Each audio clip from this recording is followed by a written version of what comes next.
Hello everyone, Vinod chemistry club में आपका स्वागत है। मैं विनोद कुमार जहांगीर हाजिर हूँ फिर से एक नए वीडियो के साथ। आज हम पढ़ेंगे ट्वेल्थ एजी केमिस्ट्री और इसमें हम पढ़ेंगे विटामिन एंड विटामिन का क्लासिफिकेशन। तो विटामिन के बारे में हमने इससे थोड़ा सा पहले वीडियो में अध्ययन कर लिया था कि विटामिन को फंक नामक वैज्ञानिक ने एक सजीव में पाई जाने वाली अमीन कहा। और विटामिन जो होती है वो सजीवों के शरीर में यानी जंतु के शरीर में निर्मित नहीं होती है, उसका संश्लेषण करने की क्षमता नहीं होती है। बेसिकली हमारे शरीर में विटामिन को संश्लेषित करने की क्षमता नहीं होती है, इसलिए हमें रोज भोजन के माध्यम से विटामिन ग्रहण करने की आवश्यकता होती है। यानी हम रोज विटामिन लेते हैं भोजन के माध्यम से, क्योंकि हमारा शरीर संश्लेषित नहीं कर सकता है, केवल संग्रहित होती है जब हम भोजन के माध्यम से लेते हैं। तो हम इसके बारे में पढ़ चुके थे। इसकी अल्प मात्रा ही काफ़ी होती है जैविक क्रियाओं को संचालित करने के लिए। तो विटामिन और इसका क्लासिफिकेशन अब हम पढ़ेंगे। तो यहाँ पे स्टार्ट करते हैं विटामिन का वर्गीकरण। क्योंकि विटामिन के बारे में जनरल जानकारी हमने ले ली थी, अब हम पढ़ेंगे विटामिन का वर्गीकरण यानी क्लासिफिकेशन। देखो, विलयता के आधार पर यानी सोल्यूबिलिटी के आधार पर जो विटामिन होता है ना, उसको दो भागों में बांटा गया है।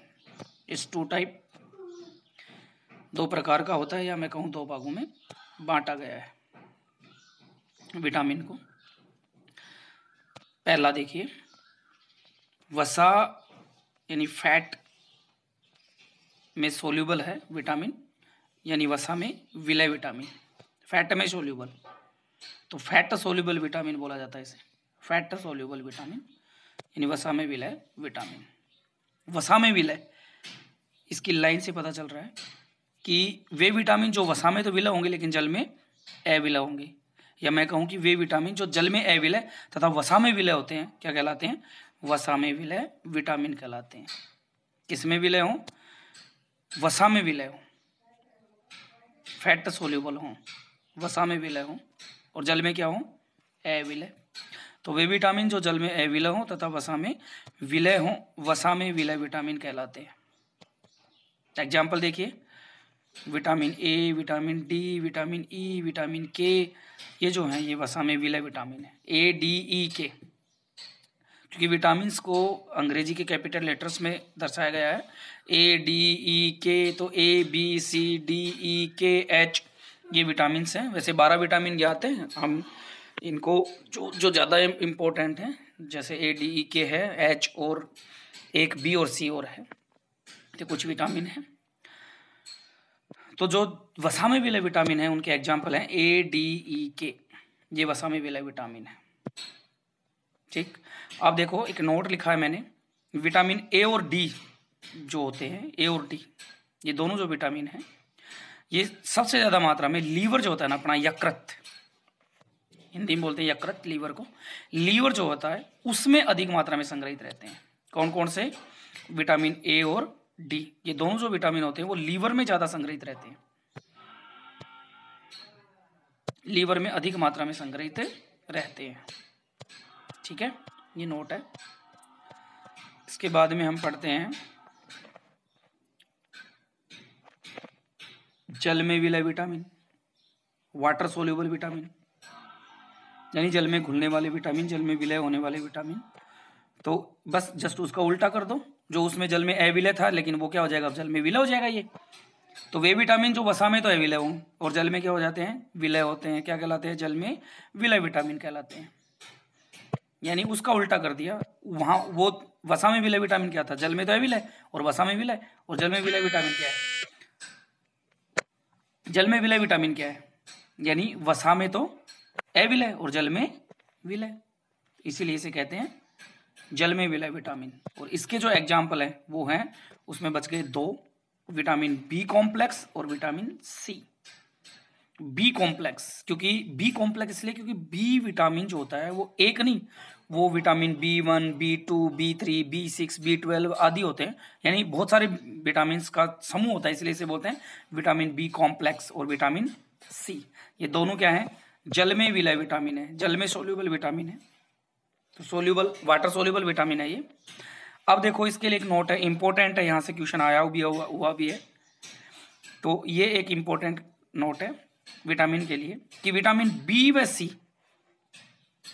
विटामिन बी व सी, इस दोनों विटामिनों को रोज भोजन के माध्यम से ग्रहण करने की आवश्यकता होती है। रोज भोजन के माध्यम से हम इन्हें ग्रहण करते हैं। क्यों?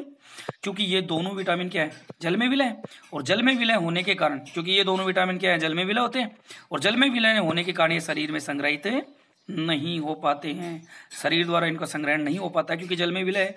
तो शरीर में, क्योंकि ज़्यादातर शरीर जो होता है अपना 71 से 75% जल का बना होता है, तो ये जल में घुल जाते हैं, और जल में घुलने के बाद में ये शरीर द्वारा ना मूत्र और पसीने के द्वारा बाहर त्याग दिए जाते हैं, यानी कि बाहर निकल जाते हैं, मूत्र और पसीने के द्वारा सारे बाहर निकल जाते हैं। इसीलिए इन्हें रोज भोजन के माध्यम से ग्रहण करने की आवश्यकता होती है। जबकि वसा में विलय विटामिन जो होते हैं वो संग्रहित हो जाते हैं, रोज नहीं लेने पड़ते, जैसे उनकी कमी हो जाती है फिर उनको लेना पड़ता है। लेकिन ये दोनों विटामिन बी एंड सी, ये दोनों रोज भोजन के माध्यम से लेने की आवश्यकता होती है, ये लेते हैं।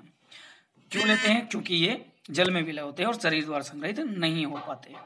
ठीक है, अब हम पढ़ेंगे विटामिन का जैविक कार्य, यानी बायोलॉजिकली फंक्शंस ऑफ विटामिन, जैविक कार्य क्या है इनके। तो सबसे पहले बात हम बात करते हैं कि शुरू में भी किया था कि विटामिन की अल्प मात्रा ही काफ़ी है जैविक क्रियाओं को संचालित किया, उत्प्रेरित करने के लिए। थोड़ी सी मात्रा में ये जैविक क्रियाओं को उत्प्रेरित कर देते हैं।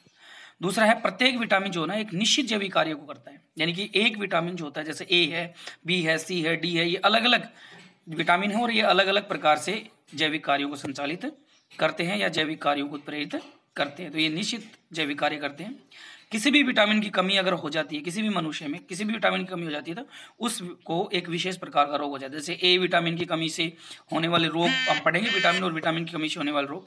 ए विटामिन की कमी से अगर रोग होता है तो वो बी विटामिन कमी से बेरी, ए की कमी से रतौंधी या फिर जीरोथैलेमिया आदि रोग हो जाते हैं ना, तो वो सारे पढ़ेंगे अपन, ए बी सी जितने विटामिन हैं उनके बारे में।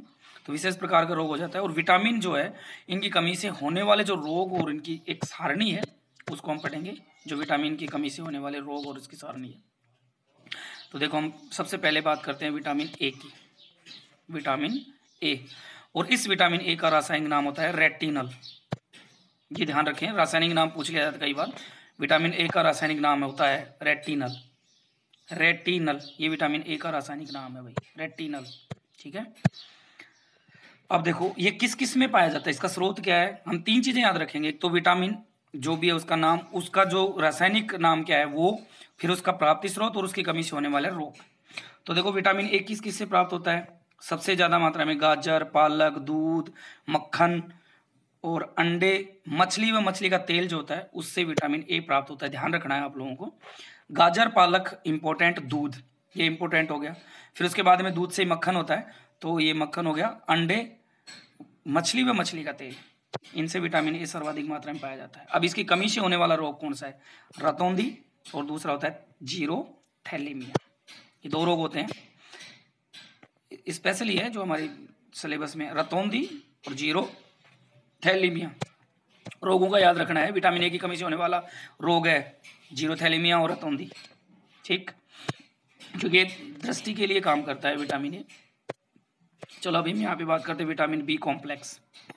विटामिन बी कॉम्प्लेक्स, कॉम्प्लेक्स का मतलब हो गया ना विटामिन का समूह होता है। ये विटामिन बी अकेला नहीं होता, विटामिनों का समूह होता है, B1, B2, B3, B6, B12 आदि जो विटामिन का कॉम्प्लेक्स होता है। तो विटामिन बी जो होता है ना वो बहुत अधिक विटामिनों का क्या होता है, समूह होता है, इसलिए इसे क्या कहते हैं, विटामिन बी कॉम्प्लेक्स कहते हैं। कॉम्प्लेक्स इसका समूह होता है, इसलिए इसे कॉम्प्लेक्स कहते हैं। ठीक है, तो ये विटामिन बी कॉम्प्लेक्स हो गया। अब इसमें देखो सबसे पहले बात करते हैं विटामिन B1 की। कॉम्प्लेक्स में B1 विटामिन की बात करेंगे हम। तो देखो विटामिन B1, इसका रासायनिक नाम होता है थायमिन। थायमिन, ये है विटामिन B1 का रासायनिक नाम, थायमिन, ये याद रखना है, थायमिन। ठीक है, रासायनिक नाम विटामिन B1 का। यह किस किस में प्राप्त होता है, इसका प्राप्ति स्रोत देखिए अब। और इसका जो प्राप्ति स्रोत है वो ईस्ट है ना, ईस्ट, कवक जिसको अपन बोलते हैं, ईस्ट, दूध, हरे सब्जियां जो भी होती हैं, साग सब्जी जो होती है ना, हरी सब्जी, पालक और इसके अलावा जैसे हरी और भी सब्जियां होती हैं, पालक है, बथुआ है आदि है, हरी सब्जियों में है। और ये कुछ फलों से भी प्राप्त होता है, जो फल होते हैं ना लगभग फलों में पाया जाता है, तो फलों से प्राप्त होता है। ईस्ट, दूध, हरे साग सब्जी और फल, इनमें विटामिन B1 पाया जाता है। अब इसका अभावजन्य रोग यानी कमी से होने वाला रोग, अभावजन्य रोग विटामिन B1 की कमी से, बेरी, भूख कम लगना, यानी कि अगर विटामिन बी की कमी हो गई तो बेरी बेरी रोग हो जाता है। बेरी बेरी का मतलब होता है कि एक तरह से जो हाथ पैरों का लकवा सा हो जाता है, यानी हाथ पैरों में दर्द होता है, चला नहीं जाता, उठा नहीं जाता, तो उसको बेरी बेरी कहा जाता है। और भूख कम लगना, यानी कि अगर विटामिन बी की कमी होगी तो भूख नहीं लगेगी, भूख जो है बहुत कम लगेगी। ठीक है, तो ये हो गया विटामिन B1। अब हम विटामिन बी कॉम्प्लेक्स को और पढ़ेंगे आगे नेक्स्ट वीडियो में। आज का वीडियो यहीं तक है। आई होप आपको वीडियो पसंद आया होगा। पसंद आया तो इसको लाइक कीजिए, लाइक ज़रूर कीजिए, शेयर कीजिए दोस्तों को, ताकि उनको भी इनका फ़ायदा हो सके। और चैनल को सब्सक्राइब ज़रूर कर लीजिए, क्योंकि सब्सक्राइब करोगे तो जो भी नया वीडियो बनाया जाएगा आपको उसकी सूचना मिलेगी। सब्सक्राइब करने के बाद में एक बेल आइकन होगा, उस बेल आइकन को क्लिक कर लीजिए, वहाँ पे ऑल नोटिफिकेशन पे आप क्लिक कर दीजिए। उसके बाद में जो भी वीडियो नया डाला जाएगा आपको उसकी सूचना मिल जाएगी। ठीक है, तो सब्सक्राइब ज़रूर करें, और पसंद आया तो लाइक ज़रूर करें, इससे हमारा मोटिवेशन आता है। ठीक, तो आज का वीडियो यहीं पर समाप्त करते हैं। Okay, thank you so much.